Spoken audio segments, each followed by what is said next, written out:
storyang ito ay pinamagatang College Buddy, Chapter 2, The Life After College, Episode 5, by Roy. Simulan na natin ang kwento. Hala! Nagsiselos ang mahal ko. Pabulong kong sabi kay Dan. Nakatitig pa rin siya sa akin. Okay, Dan. Si Nurse Carla po yun. At siya lang naman yung nagbayad ng down payment para sa operasyon ni Mama. Kasi walang-wala akong pera, Dan. At kailangang maoperahan kagad ni Mama mamaya. Sinubukan na akong tawagan ni Carlo kagabi pero hindi ako nakasagot. Kasi nga, kinakausap ko pa yung mga kapatid ko. Kasi hanggang ngayon, hindi ko pa masabi sa kanilang tunay na kalagayan ni Mama. Kaya ayun, nagdesisyon na lang si Carlo na siya muna yung magbayad ng down payment. Mahabang paliwanag ko kay Dan na noon ay nakatitig pa rin sa akin. Mahal, please naman huwag ka nang magselos. Kaya ako siya nayakap kanina para magpasalamat. Yun lang yun at wala nang iba pa. Bakit kasi kailangan mo pa siyang yakapin? Pwede mo namang sabihin na thank you. Sagot ni Dan. Kasi nadala ako ng emosyon ko, Dan Kasi litong-lito na ako noon. Hindi ko alam kung anong gagawin ko. Hindi ko alam kung saan ako kukuha ng pera. Hanggang ngayon nga lutang pa rin ako. Kasi ooperahan na si Mama mamaya. At hindi ko pa rin alam yung magiging resulta. Tapos, hindi ko na natapos yung sasabihin ko kasi tinakpan ni Dan yung bibig ko. Shh! Okay. Tama na, mahal, okay? Sorry kasi hindi ko maiwasan magselos dahil sa nakikita ko kanina. Sorry na ha. At huwag ka na mag-alala. Nandito na ako. Hindi na makita iiwanan At niyakap ako ni Dan. Pero mahal, may klase ka. At alam ko kung gano'ng kahirap ang med school. Huwag mo na akong alalahanin dito. Magiging okay lang ako, mahal. It's okay, Roy. Weekend naman ngayon kaya walang pasok. Sa Sunday afternoon pa naman ako babalik sa city. Kaya dito lang muna ako sasamahan kita. Hindi kita iiwan, okay? Hanggang sa maoperahan si Mama. Si Tita pala. Pagbibiro ni Dan. Alam kong gusto lang niya akong i-comfort. Salamat, mahal Alam mo, malaking tulong talaga nandito ka. Na alam kong nasa tabi kita.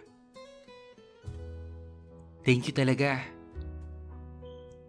Nagpa siya kami umuwi muna sa bahay.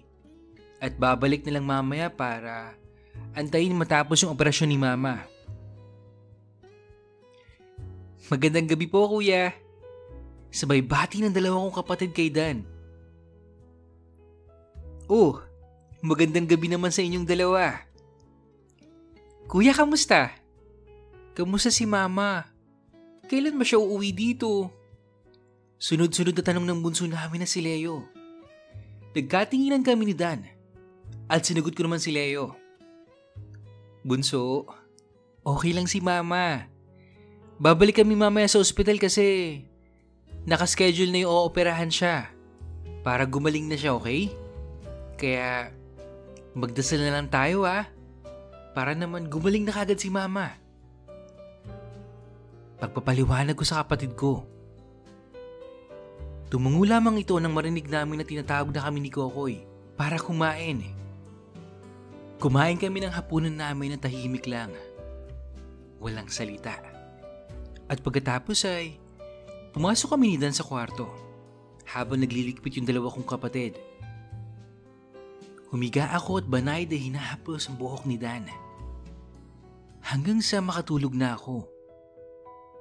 Tapos nagising ako noon kasi naiihi ako. Pagbangon ko ay nasa tabi ko pa rin si Dan at mahimbing na natutulog. Pinagmasdan ko siya noon. At sa totoo lang, naawa ko sa kanya kasi alam kong hindi madali ang med school. And yet, nandito pa rin siya para umalalay sa akin. Sobrang swerte ko na siya ang naging partner ko. Kasi lagi siyang nasa tabi ko. Hindi niya ako iniiwan. Kahit na busy rin siya sa pag-aaral niya. Banayad ko siyang hinalikan sa noo. At nung hihiga na sana ako, bigla siyang yumakap sa akin. Yumakap na rin ako sa kanya. Hanggang sa nakatulog na ulit ako. Ilang saglit pa, nakarinig ako ng mahinang katok sa pinto ng kwarto ko. Kuya? Kuya! Kuya, may tawag sa iyong ospital. Sabi ni Kokoy sa labas ng pinto. Napabalikwas ako ng bangon at kagad na lumabas. Inabot sa akin ni Kokoy yung cellphone ko na nagre-ring pa rin. Hello? Yes po, si Roy po ito. Opo, sige po. Papunta na po ako dyan. Salamat po. Agad kong ginising si Dan at binalita ang tao ng ospital sa akin. Ilang saglit pa ay binaybay na namin ang daan papuntang ospital. Pagkapark ng sasakyan, dali-dali kami pumunta sa nurse's station at sinulubong kami ni Carlo. Sir Roy, good evening po. Bati niya sa amin. Good evening din, Carlo. Siya nga pala. This is Dan. My boyfriend. Kinamayan siya ni Dan at inabot naman ni Carlo ang kamay niya kay Dan na para bang nabigla sa narinig niya. Sir Roy, pinapatawag po kayo ni Doc sa office niya. Sabi ni Carlo at tumangu-tangu lang ako tapos pumunta na kami dan sa office si Doc. Good evening po, Doc. Siya nga po pala, Doc. This is Dan, my boyfriend. Good evening po, Doc. Bati ni Dan kay Doc. Good evening to Dan. Okay, Roy. May resulta na yung CT scan at ultrasound ng mama mo. And I'm so sorry to tell you, medyo masira lang magiging operasyon ng mama mo mamaya. Sirang-sira na kasi yung large intestine niya. At nagsimula nang kumalat yung cancer cells sa mga vital organs ng mama mo. Pero, we will do our best. But we have to be ready kung ano man yung magiging resulta ng operasyon. Tuloy-tuloy na sabi ni Doc. Inakbayan ako ni Dan. At tumangulang ako. Sige po, Doc. Gawin niyo po ang lahat ng makakaya niyo. At handa po akong magbayad. Kahit magkano, basta mapagaling lang po si tita. Mahabang sabi ni Dan. At tumunguling din ng doktor. Niyaya na ako ni Dan palabas sa office ni Doc na nakaakbay pa rin sa akin. Sinalubong kami ni Carlo at pinasunod sa isang holding room malapit sa operating room. Dito na lang po muna kayo mag-aantay, Sir Roy at Sir Dan habang inooperahan mamaya si Ma'am. Sabi ni Carlo. May inabot sa akin si Carlo na isang tubig sa isang tumbler. Sir, para sa'yo po. Don't worry, sa akin yan kaya siguradong malinis. Sabi pa ni Carlo na nakangiti. Salamat Carlo ha.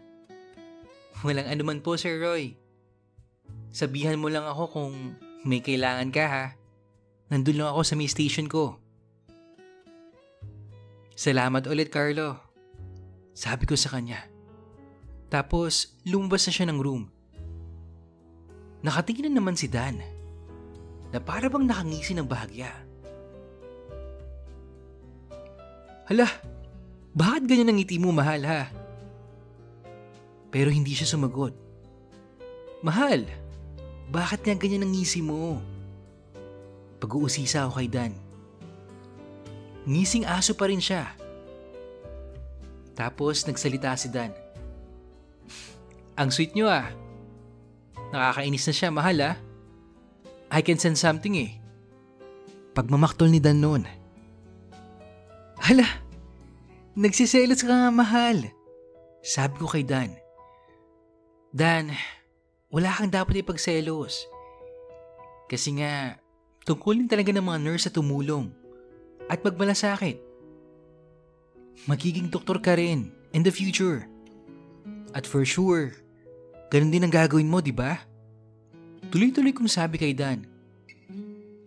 Oo nga, Roy. Pero parang may iba akong nararamdaman sa tuwing kinakausap ko ni Carlo eh. Sabi pa niya. Rest assured na, mahal, wala talaga akong nararamdamang kakaiba kay Carlo. Sagot ko naman.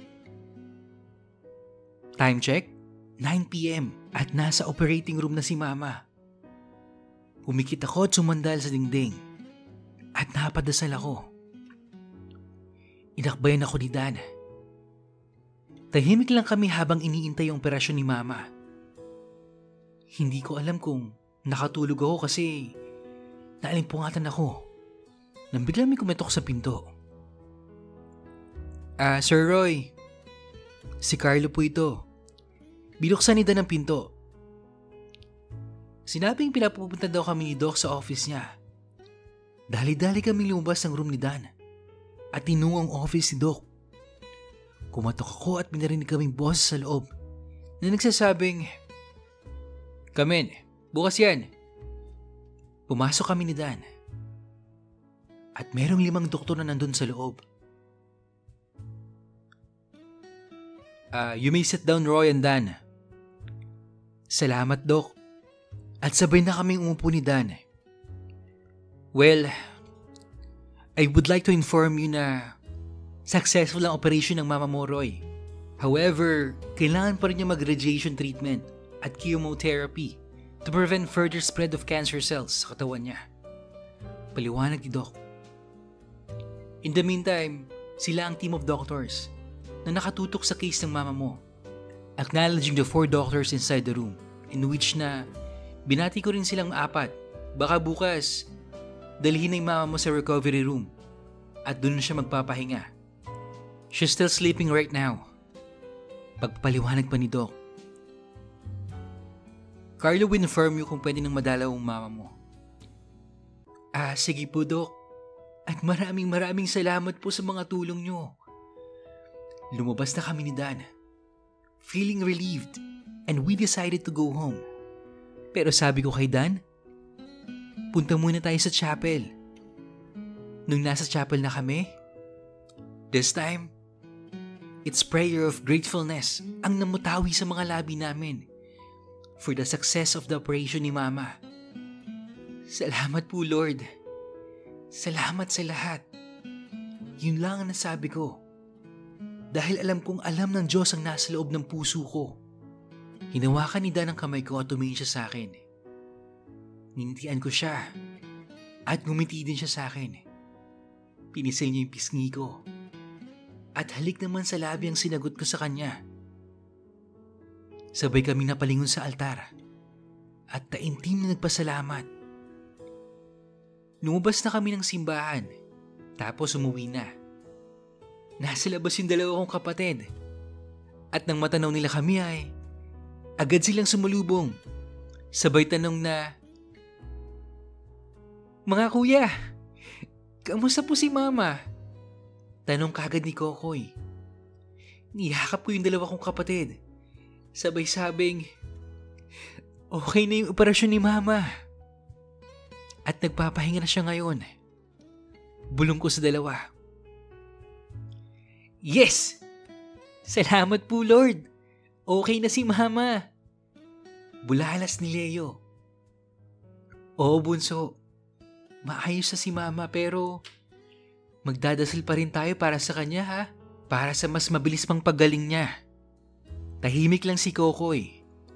Napalingon ako kay Dan at nakuha naman yung ibig kong sabihin. Oo nga, Kokoy at Leo. Tibayan pa natin yung pagdarasal natin para gumaling kaagad si Tita, sabi ni Dan na nakatingin pa rin sa akin. Tumango lang ako. Tanda ng pagsang-ayon ko sa sinabi niya. It's time for Dan to go back sa city kasi may pasok na siya kinabukasan. Bago lumabas ng kwarto, we kissed each other and hugged tightly. Mag-iingat ka dito, mahal ah. Tatawagan mo kagad ako. Whatever happens, okay? Okay, mahal. Mag-iingat ka rin dun, mahal. At huwag mong pagbabayaan ang pag-aaral mo. Don't worry. Magiging okay kami dito ng mga kapatid ko. One last kiss at lumabas na kami ng kwarto ko. Oh, mga utol. Mag-iingat kayo dito ah. Huwag niyong pababayaan yung sarili niyo. At aalagaan niyo rin yung kuya niyo ha. Bili ni Dan sa dalawa kong kapatid. Mag-iingat din po kayo, Kuya Dan ha. Mamamiss namin kayo. Sabi ni Kokoy. Payakap, Kuya Dan. Pahabol ni Leo. At yumakap siya kay Dan. Sumunod na rin si Kokoy sa pagyakap kay Dan. O siya, tutuloy na ako ha. And he waved his hand sabay pasok sa kotse at umalis na. Kuya, pasok na tayo sa loob. Mahinang sigaw ni Leo sa akin. Bakit kasi parang nakatulala ka pa dyan? Sabi ulit ni Leo. Sige na, mauna na kayo sa loob. Dito muna ako sa labas, magpapahangin. Pumasok na ang dalawa at naiwan ako sa labas. Pumunta ako sa may puno ng mangga na may duyan at sumakay. Habang hinahaplos ako ng malamig na hangin. This time, inaalala ko na naman si Papa. Pa, ang hirap pala ngayon no? Kasi ngayon ko nararamdaman yung nararamdaman mo noon. Hindi bali pa. Kakayanin ko ang lahat. Basta kasama ko si Mama at yung mga kapatid ko. Tulungan mo lang po ako ah. Sa totoo lang kasi, hirap na po ako eh. Hindi ko lang pinapakita sa mga kapatid ko. Siya nga pala pa. Pasensya ka na ah. Hindi ko napakilala si Dan sa'yo eh. Nung buhay pa kayo. Hayaan mo pa. Dadalaw kami sa puntod mo kapag may time. Pagka nakapunta ulit si Dan dito. Ang hirap po talaga parang sasabog na yung dibdib ko. Sa sobrang hirap. Wala na akong pera pa eh. Para pang chemo ni Mama at pang radiation. Tulungan mo po akong makahanap ng pera pa. Please. Dasal ko kay Papa. At naiiyak na naman ako nang marinig ko yung tawag ni Kokoy. Kuya, pasok ka na. Kakain na tayo. Pinahid ko yung mga luha ko at humakbang na papasok ng bahay.